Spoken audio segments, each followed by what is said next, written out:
plasma se considera el cuarto elemento. Consiste en la ionización de los gases del aire.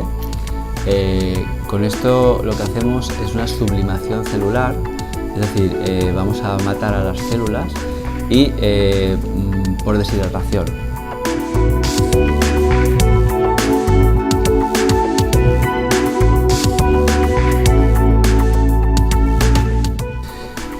Tienen múltiples indicaciones. La indicación estrella sería la blefaroplastia no quirúrgica.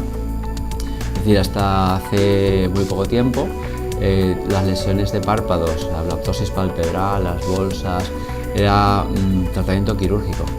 En este momento, gracias al plasma, podemos hacer un tratamiento de esta blefaroplastia sin intervención quirúrgica.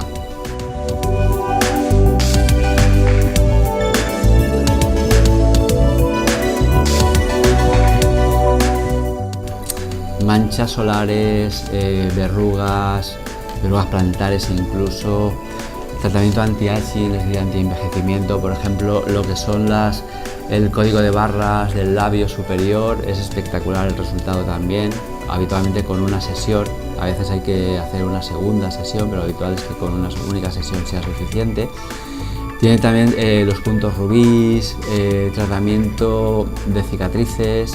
Otras indicaciones que podemos tener con el plasma de forma espectacular es las cicatrices post-acné y también el acné agudo, al igual que lesiones como fibromas.